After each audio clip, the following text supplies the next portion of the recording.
Hello students, आज electrochemistry का second lesson हम लेकर आए हैं आपके लिए। इसमें कुछ इंपॉर्टेंट टर्म्स पहले हमें समझ लेना है। एक बार टर्म्स हम क्लियर समझ लेंगे तो फिर आगे पढ़ने में आसानी होगी। सबसे पहली टर्म जो हमें यहाँ समझना है वो है इक्विवेलेंट कंडक्टेंस। इक्विवेलेंट कंडक्टेंस का मतलब क्या होता है, यदि आप इसकी डेफिनेशन देखना चाहें तो equivalent conductance of an electrolyte is the conductance of all the ions furnished by 1 gram equivalent of solute in VML solution. कहने का मतलब ये है कि किसी सब्सटेंस का यदि आप सॉल्यूशन बना रहे हैं तो उस सॉल्यूशन बनाने के लिए आप 1 ग्राम इक्विवेलेंट यदि आप डिसॉल्व करते हैं VML में, तो वो जितने आयन्स फर्निश करेगा उस आयन के कारण जो उसकी कंडक्टिविटी होगी उसे ही हम बोलेंगे equivalent conductance of the electrolyte. इसे हम इस तरह के साइन से रिप्रेजेंट करते हैं और इसके लिए फार्मूला यूज़ करा जाता है कप्पा इंटू 1000 अपॉन नॉर्मेलिटी। यहाँ पर इसकी यूनिट जो है वो साइमन सेंटीमीटर स्क्वायर पर ग्राम इक्विवेलेंट रहती है। स्टूडेंट्स, ग्राम इक्विवेलेंट का मतलब क्या होता है ये आप लोअर क्लास से जानते हैं, molar mass divided by N factor. ये जो एन फैक्टर है, एन फैक्टर का मतलब यहाँ पर रहता है कि कितने मोल इलेक्ट्रॉन वो फर्निश करेगा। यदि 1 मोल इलेक्ट्रॉन फर्निश करता है तो उसका एन फैक्टर 1 हो जाता है। जैसे HCl में एन फैक्टर 1 रहेगा, वहीं H2SO4 क्योंकि 2 मोल हाइड्रोजन आयन या फिर 2 मोल इलेक्ट्रॉन रिलीज करेगा तो एन फैक्टर उसके लिए 2 हो जाता है। अब आप यहाँ देखें अगले जो टर्म है मोलर कंडक्टिविटी। जैसे यहाँ भी हमने पढ़ा इक्विवेलेंट कंडक्टेंस जिसमें हम 1 ग्राम इक्विवेलेंट डिसॉल्व कर रहे थे, मोलर कंडक्टिविटी में हम 1 mole of the substance dissolve करेंगे और वो जितने आयन फर्निश करेगा उस आयन के कारण जो कंडक्टिविटी बनेगी उसे हम कहेंगे molar conductivity. Conductivity of all the ions furnished by 1 mole solute, इसे हम इस तरह के साइन से बताएंगे, that is equal to kappa into 1000 upon molarity. Unit इसकी भी सेम है। इसके बाद आप देखिए variation of conductivity with concentration. मतलब यहाँ पर हम इसके अंदर ये पढ़ने वाले हैं कि यदि किसी इलेक्ट्रोलाइट का आपने सॉल्यूशन बनाया है तो उस सॉल्यूशन की कंडक्टिविटी डाइल्यूशन के साथ, मतलब जैसे जैसे हम उसका कंसंट्रेशन बदलते हैं उसके अकॉर्डिंग उसकी कंडक्टिविटी में क्या चेंज आता है, वो चीज़ हम यहाँ पर देख रहे हैं। Effect of dilution on conductance. तो यहाँ पर आप देखें on diluting of weak and strong electrolyte along with conductance equivalent conductance and molar conductance also increases but specific conductance and conductivity always decreases। यहाँ पर ये आप देख सकते हैं कि equivalent conductance and molar conductivity जो है, कंडक्टेंस जो है वो इंक्रीज होती है और स्पेसिफिक कंडक्टेंस जो है वो डिक्रीज होती है। रीज़न क्या है इसके पीछे?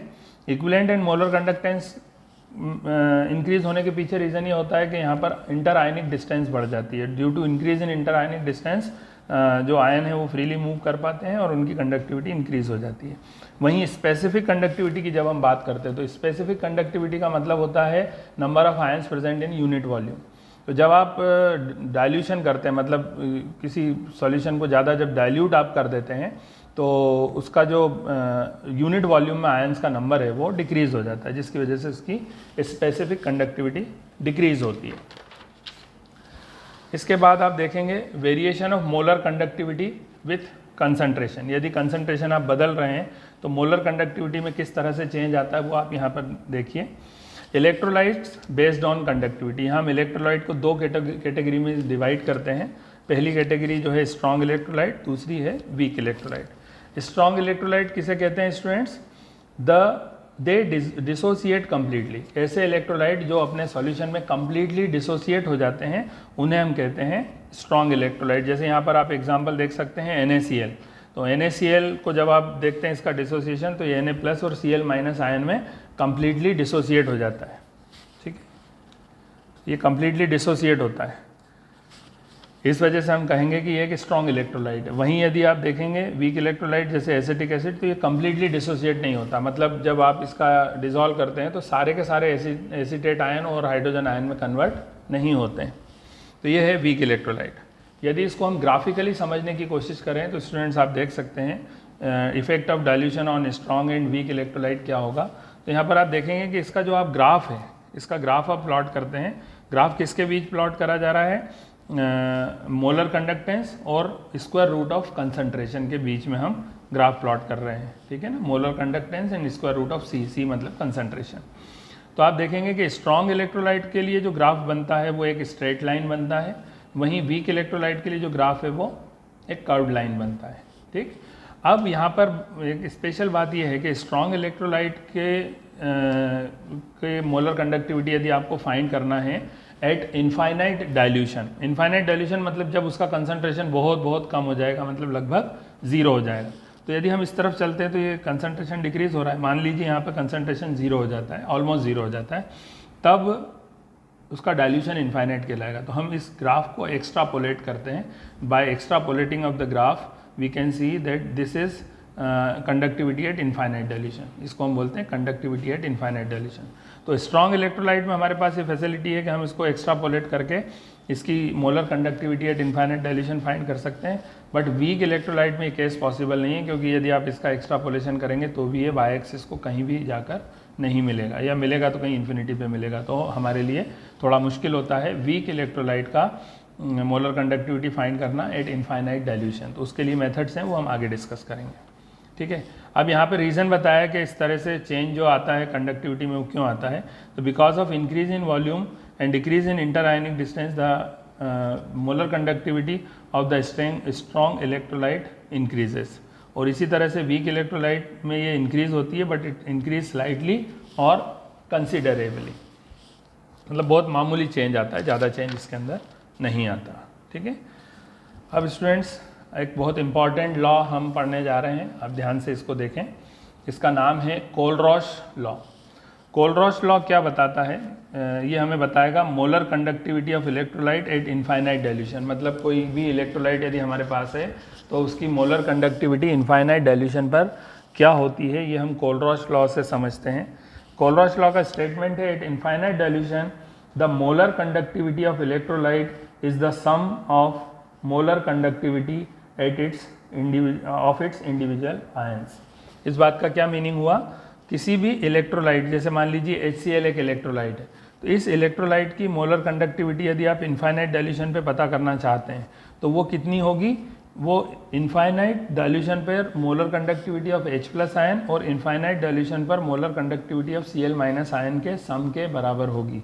यहाँ पर H+ आयन और Cl- आयन भले हमें किसी से भी मिला हो, चाहे वो H2SO4 से मिला हो, Cl आयन भले हमें NaCl से मिला हो, पर यदि उसकी इनफाइनाइट डाइल्यूशन पर मोलर कंडक्टिविटी जो है वो हमेशा फिक्स रहती है, और उन दोनों का जो सम होगा वही molar conductivity of HCl eight infinite dilution बताएगा, ठीक है। कोई भी इलेक्ट्रोलाइट यदि XYZ आपके पास है तो molar conductivity at infinite dilution of cation and molar conductivity at infinite dilution of anion, इन दोनों के सम के बराबर उस इलेक्ट्रोलाइट की मोलर कंडक्टिविटी होती है एट इनफाइनाइट डाइल्यूशन, ठीक है।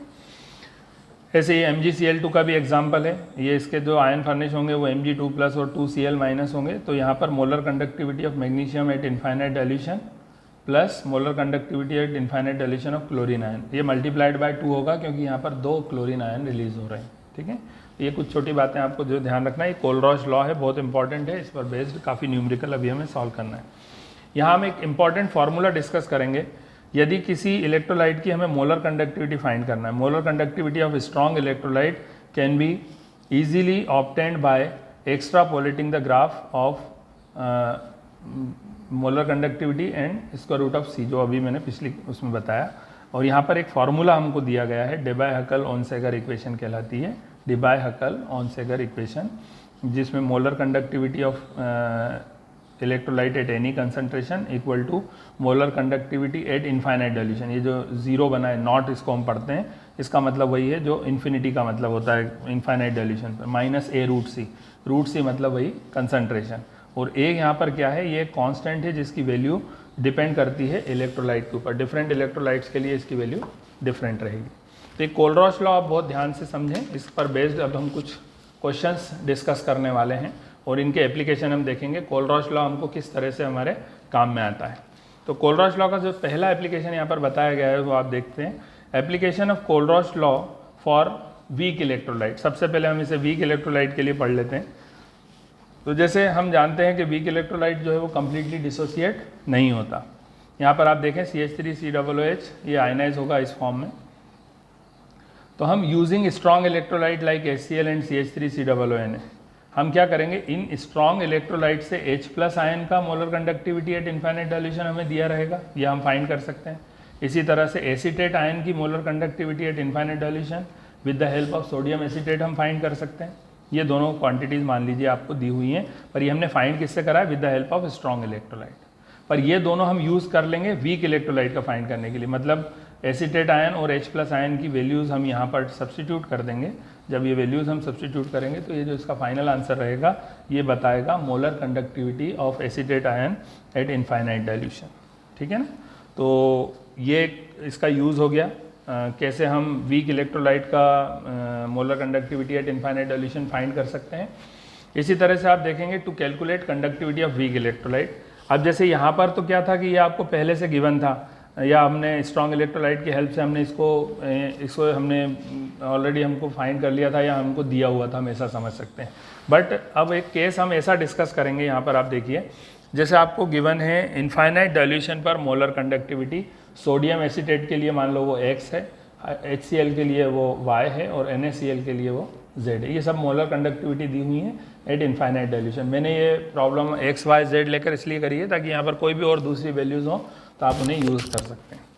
अब यहाँ पर आप देखेंगे जो हमारे लिए रिक्वायर्ड है, हमको फाइंड किसके लिए करना है? एसिटिक एसिड का molar conductivity at infinite dilution हमें फाइंड करना है, जिसके लिए हमको चाहिए इनफाइनाइट डाइल्यूशन पर H+ आयन और इनफाइनाइट डाइल्यूशन पर एसीटेट आयन की मोलर कंडक्टिविटी हमें चाहिए, जो कि हमारे पास अभी पहले से अवेलेबल नहीं है, पर हमें ये तीनों क्वांटिटीज़ गिवन है। तो हम क्या करते हैं, इन तीनों के लिए डिसोसिएशन लिखते हैं कोलरॉश लॉ के अकॉर्डिंग। तो सोडियम एसीटेट का ये इस तरह से लिखा जाएगा, है ना, HCl का इस तरह से लिखा जाएगा और NaCl का इस तरह से लिखा जाएगा। अब हमें जो फाइंड करना था CH3COOH, जिसकी वैल्यू तो ये थी, ये वाली थी, जिसमें H+ आयन और CH3COO- आयन थे। हम क्या कर रहे हैं, इसमें एक मैनिपुलेशन कर रहे हैं, वो आप बहुत ध्यान से देखिए, वो आपको हमेशा करना आना चाहिए। तो जैसे हम क्या कर रहे हैं, CH3COO तो यहाँ ऑलरेडी लिखा हुआ था, ये हमने एज इट इज़ लिखा। यहाँ पर मैंने क्या करा, इनफाइनाइट डाइल्यूशन पर Na+ ऐड कर दिया, प्लस H+ ये भी मेरे पास पहले से था। अब यहाँ पर क्योंकि मैंने Na+ ऐड करा है तो मैंने माइनस में भी एक Na+ इनफाइनाइट डाइल्यूशन पर डाल दिया। ऐसे ही इनफाइनाइट डाइल्यूशन पर Cl मैंने प्लस करा है तो माइनस भी मैंने कर दिया इनफाइनाइट डाइल्यूशन पर Cl। मतलब कहने का ये हुआ कि मोलर कंडक्टिविटी ऑफ सोडियम मैंने एक बार ऐड करी, एक बार सब्ट्रैक्ट करी, ऐसे ही मोलर कंडक्टिविटी ऑफ क्लोरीन एक बार ऐड करी और एक बार सब्ट्रैक्ट करी। ऐसा करने से मुझे फ़ायदा क्या होगा, यदि आप देखें अब इस इक्वेशन को कम्प्लीटली देखें तो इन दोनों को कंबाइनली यदि करके देखें तो ये बन रहा है सोडियम एसीटेट की मोलर कंडक्टिविटी। आप इक्वेशन नंबर 2 में चेक कर सकते हैं, जो कि हमको ऑलरेडी गिवन है। तो इसकी जगह हम x लिख सकते हैं। अब यहाँ पर आ गया मोलर कंडक्टिविटी ऑफ H+ और मोलर कंडक्टिविटी ऑफ Cl, ये दोनों को कंबाइन करो तो ये क्या बनता है, हाइड्रोक्लोरिक एसिड की मोलर कंडक्टिविटी बनती है, जो कि हम इक्वेशन नंबर 3 से देख सकते हैं। तो यहाँ पर हमने वैल्यू y रख दी। और अब ये जो बचा हुआ माइनस में दोनों, यदि इसमें से आप माइनस कॉमन लेते हो तो अंदर Na++ Cl बचेगा, जो कि सोडियम और क्लोरीन दैट इज़ NaCl की मोलर कंडक्टिविटी हो जाएगी, जो कि हमें Z दे रखी है, यहाँ देख सकते हैं आप, यहाँ पे मैंने Z लिख दिया। तो x + y - Z जब आप करेंगे तो आपको फाइनली क्या मिलेगा, आपको मिलेगा एसिटिक एसिड की molar conductivity at infinite dilution. यहाँ x, y, Z की जगह कोई भी वैल्यूज़ आपको दी रहेंगी क्वेश्चन में, तो उसके अकॉर्डिंग आप सब्स्टिट्यूट कर सकते हैं। ठीक है, अब स्टूडेंट्स अपन देखें, एक और 2 टर्म और हैं यहाँ पर इम्पॉर्टेंट डिस्कस करने के लिए। पहला है degree of dissociation of weak electrolyte. Weak electrolyte से उनका डिग्री ऑफ डिसोसिएशन आप कैसे फाइंड करेंगे, तो उसके लिए डायरेक्ट फार्मूला है alpha = molar conductivity at the given concentration upon molar conductivity at infinite dilution. ये गिवन कंसंट्रेशन पे रहेगी और ये इनफाइनाइट डाइल्यूशन पे रहेगी, इसका जो रेशियो रहेगा वही कहलाएगा डिग्री ऑफ डिसोसिएशन। फिर molar conductivity at the given concentration find करने के लिए फार्मूला आपके पास है, जो हम ऑलरेडी पढ़ चुके हैं, कप्पा × 1000/c। और ये कोलरॉश लॉ से आप इसकी फाइंड कर सकते हैं इनफाइनाइट डाइल्यूशन जो आपको फाइंड करना है। तो इनफाइनाइट डाइल्यूशन पे केटायन प्लस इनफाइनाइट डाइल्यूशन पर एनायन, कोलरॉश लॉ का यूज़ करके आप दोनों वैल्यूज़ फाइंड करेंगे और इनका जो रेशियो निकालेंगे, जिससे आपको alpha that is degree of dissociation पता पड़ जाएगी। ठीक है, यहाँ पर C जो है वो मोलर कंसंट्रेशन है। ऐसे ही टू कैलकुलेट डिसोसिएशन कांस्टेंट, यदि आप डिसोसिएशन कांस्टेंट फाइंड करना चाहते हैं तो इसके लिए फार्मूला है K = C∝² अल्फा। ये K कप्पा नहीं है, यहाँ सिर्फ डिसोसिएशन कांस्टेंट शो करता है और अल्फा की वैल्यू मैंने यहाँ से सब्स्टिट्यूट कर दी है। तो इस तरह से हमें मिल जाता है डिसोसिएशन कांस्टेंट। तो स्टूडेंट ये टॉपिक यहाँ पर ख़त्म होता है, जिसमें हमने कई सारी टर्म्स सीखी। अब यहाँ से एक दूसरा टॉपिक स्टार्ट होता है आपके चैप्टर का, बहुत इंपॉर्टेंट।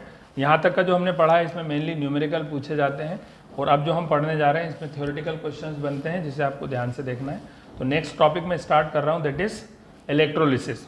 इलेक्ट्रोलिसिस आप लोअर क्लास से पढ़ते आ रहे हैं, आपके लिए कोई बहुत नई चीज़ नहीं है, फिर भी हम इसको डिटेल में थोड़ा सा पढ़ेंगे, ज़रा ध्यान से देखें आप। सबसे पहले इलेक्ट्रोलिसिस को यदि हम डिफाइन करना चाहते हैं तो हम इसको इस तरह से कह सकते हैं, it is the process of decomposition of electrolyte by passing electric current through the molten और aqueous solution of an electrolyte. ठीक है, यहाँ पर हम क्या करेंगे, मोल्टन या तो ले लेंगे उस इलेक्ट्रोलाइट को मोल्टन फॉर्म में, या फिर उसका सॉल्यूशन हम ले लेंगे एक्वस सॉल्यूशन। इन सॉल्यूशन या मोल्टन फॉर्म में से जब आप इलेक्ट्रिसिटी पास करते हैं, तो जब आप इलेक्ट्रिसिटी पास करते हैं तो वो इलेक्ट्रोलाइट जो है वो डिकम्पोज हो जाता है। इस पूरे प्रोसीजर को ही कहा जाता है इलेक्ट्रोलिसिस। यहाँ पर देखते हैं आप, इलेक्ट्रोलिसिस को समझाने के लिए एक इलेक्ट्रोलाइटिक चैम्बर बनाया गया है। यहाँ पर मैंने कोई भी इलेक्ट्रोलाइट ले लिया है, लाइक सोडियम ब्रोमाइड NaBr मैंने ले लिया है, और यहाँ पर मैंने 2 इलेक्ट्रोड्स लगा दिए हैं। पॉजिटिव टर्मिनल है जिसे हम एनोड कह रहे हैं, निगेटिव टर्मिनल है जिसे हम कैथोड कहते हैं। ठीक है, अब यहाँ पर जब इसमें इलेक्ट्रिक करंट आप पास करेंगे, इलेक्ट्रिक करंट पास करेंगे मतलब आप इलेक्ट्रॉन्स सप्लाई करेंगे, तो आप यहाँ पे नोटिस करेंगे कि जो NaBr है ये डिसोसिएट होगा, डिकम्पोज होगा, जैसे हमने अभी हल पढ़ा, NaBr डिकम्पोज होगा, और इसका जो निगेटिव पार्ट है वो किससे अट्रैक्ट होगा, जो कि इलेक्ट्रॉन रिलीज होंगे वो अट्रैक्ट होगा पॉजिटिव टर्मिनल से। ठीक है ना, तो यहाँ पर क्या होगा, 2 रिएक्शंस परफॉर्म होंगी, एक रिएक्शन एनोड पे परफॉर्म होगी और एक रिएक्शन कैथोड पर परफॉर्म होगी। तो आप देखेंगे रिएक्शन एट एनोड क्या हो रही है, यहाँ पर जो Br माइनस है, जो मैंने आपको बताया निगेटिव आयन बनेगा, वो यहाँ जाकर डिस्चार्ज होगा, निगेटिव पॉजिटिव से अट्रैक्ट होगा और एनोड पे जाकर डिस्चार्ज होगा। तो डिस्चार्ज किस तरह से होगा, 2Br माइनस जो है वो वहाँ पर जाकर Br2 में कन्वर्ट हो जाएगा और 2 इलेक्ट्रॉन रिलीज कर देगा। ठीक है, ये 2 इलेक्ट्रॉन जो रिलीज होंगे वो यहाँ से कंटिन्यूस फ्लो मेंटेन रखेंगे।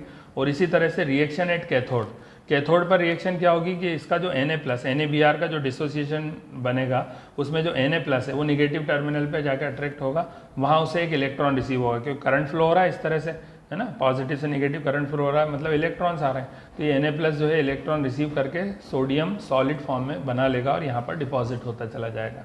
तो इस तरह से आप देख रहे हैं कि जो इलेक्ट्रोलाइट हमने लिया है यहाँ पर डिसोसिएट हो रहा है Na और Br में, Na+ और Br- में। Na+ जा रहा है कैथोड पर और बन जाता है Na सॉलिड, और Br- जाता है एनोड पर और वहाँ पर बन जाता है ब्रोमीन गैस इलेक्ट्रॉन रिलीज करके। तो आप यहाँ नोटिस करेंगे कि यहाँ पर क्या हो रहा है, लॉस ऑफ इलेक्ट्रॉन हो रहा है। ठीक है, लॉस ऑफ इलेक्ट्रॉन हो रहा है मतलब एनोड पर कौन सी प्रोसीजर चल रही है, ऑक्सीडेशन, और यहाँ पर आप देख रहे हैं कि यहाँ पर गेन ऑफ इलेक्ट्रॉन हो रहा है, तो यहाँ पर क्या हो रहा है, रिडक्शन। वैसे आपको पहले बताया भी गया है कि अपन एनोड और कैथोड किस तरह से डिसाइड होते हैं। तो एनोड पर हमेशा ऑक्सीडेशन होता है और कैथोड पर हमेशा रिडक्शन होता है। इसको आप AOCR से हमेशा याद रख सकते हैं, AOCR से याद रखिए, एनोड पर ऑक्सीडेशन और कैथोड पर हमेशा रिडक्शन होगा।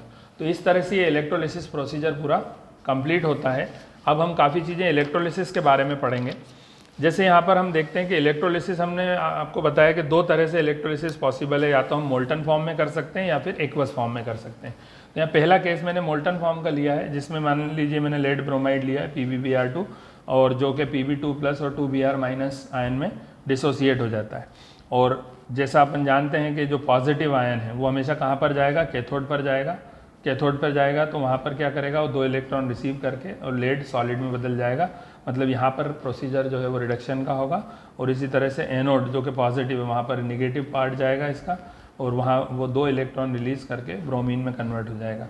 यहाँ पर जो है वो ऑक्सीडेशन हो रहे हैं, लॉस ऑफ इलेक्ट्रॉन और यहाँ गेन ऑफ इलेक्ट्रॉन।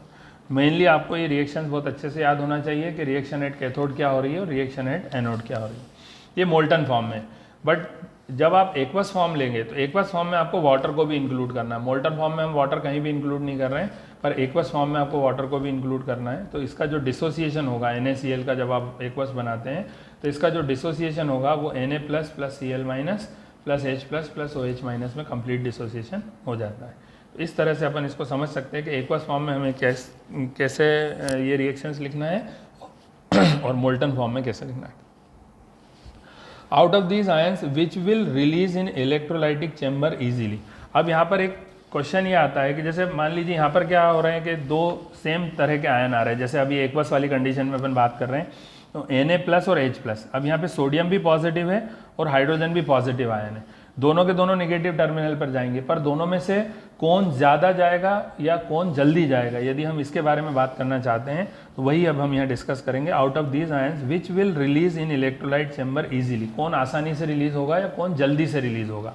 आसानी से और जल्दी से का मतलब एक ही है, कम इलेक्ट्रिसिटी लेकर और आसानी से जो रिलीज हो जाए उसको हम बोलेंगे कि जल्दी रिलीज हो रहा है या आसानी से रिलीज हो रहा है। तो यहाँ पर एक टर्म होती है जिसे हम कहते हैं डिस्चार्ज पोटेंशियल। डिस्चार्ज पोटेंशियल का मतलब ये है कि कितनी इलेक्ट्रिसिटी उसको लगेगी उस सब्सटेंस को डिस्चार्ज करने के लिए या रिलीज करने के लिए। तो एक सीधी सी बात है, जितना डिस्चार्ज पोटेंशियल अधिक होगा, more the discharge potential less will be the discharge. जिसका डिस्चार्ज पोटेंशियल ज़्यादा है उसका डिस्चार्ज कम होगा। क्यों? मान लीजिए किसी का डिस्चार्ज पोटेंशियल ज़्यादा है, इसका मतलब उसे ज़्यादा इलेक्ट्रिसिटी की ज़रूरत है, तब जाकर वो रिलीज होगा। वहीं less the discharge potential more will be the discharge. यदि डिस्चार्ज पोटेंशियल कम है तो उसका डिस्चार्ज जो है वो ज़्यादा होगा। ठीक है, जैसे यहाँ पर हम एग्जाम्पल ले लें, यदि इसी एग्जाम्पल के बारे में बात कर रहे हैं H+ और Na+, तो H+ ion has less discharge potential, therefore it will release first, and Na+ ion has more discharge potential, therefore it will release later. मतलब दोनों ही पॉजिटिव आयन है, दोनों में से पहले रिलीज कौन होगा?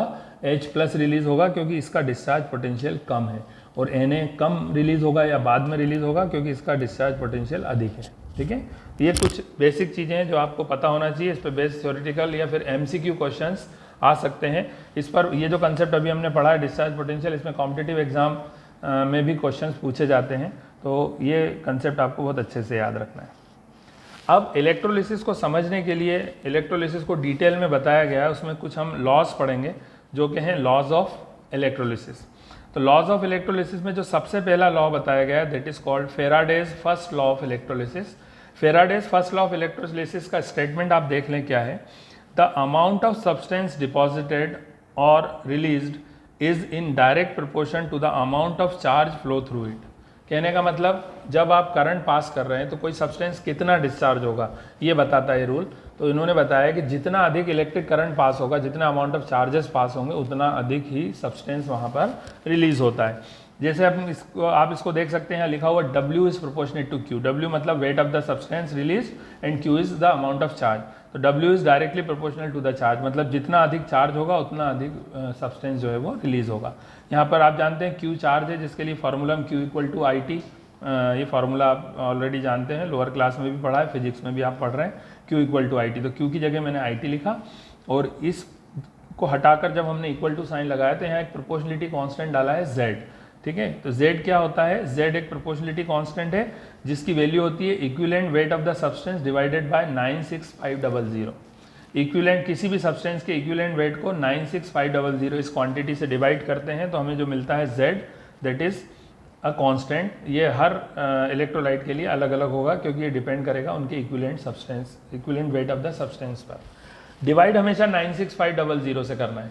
96500 से डिवाइड करना का मतलब क्या है? यहाँ ये क्वांटिटी क्या है? 96500। एक्चुअली ये 1 फेराडे क्वांटिटी कहलाती है। 1 फेराडे = 96500 कूलम चार्ज। मतलब जब 1 मोल इलेक्ट्रॉन पास हो जाते हैं किसी कंडक्टर के थ्रू या किसी इलेक्ट्रोलाइट के थ्रू, 1 मोल इलेक्ट्रॉन पास होते हैं तो इतना चार्ज पास हो जाता है, और इस चार्ज को हम बोलते हैं 1 फेराडे। ये फिक्स क्वांटिटी है 96500, तो हमेशा हमें इसी से डिवाइड करना है। तो ये कहलाता है लॉ ऑफ इलेक्ट्रोलिसिस का पहला लॉ है, that is Faraday's first law of electrolysis. ठीक है, अब इसी में हम एक और लॉ पढ़ेंगे, that is Faraday's second law of electrolysis. Second law of electrolysis हमें क्या बताता है? जैसे आप यहाँ देख रहे हैं कि अलग अलग इलेक्ट्रोलाइट्स मैंने लिए हैं, copper sulphate, sodium sulphate, aluminium sulphate, और ये सबको मैंने सीरीज में कनेक्ट कर दिया है, और इन सबसे एक जैसा अमाउंट ऑफ करंट पास हो रहा है। तो इसी के बारे में ये लॉ बताता है। इसमें कहा गया है when equal amount of charge flow through the different electrolytes which are connected in series, then the amount of substance released or discharged is equal to their equivalent weight।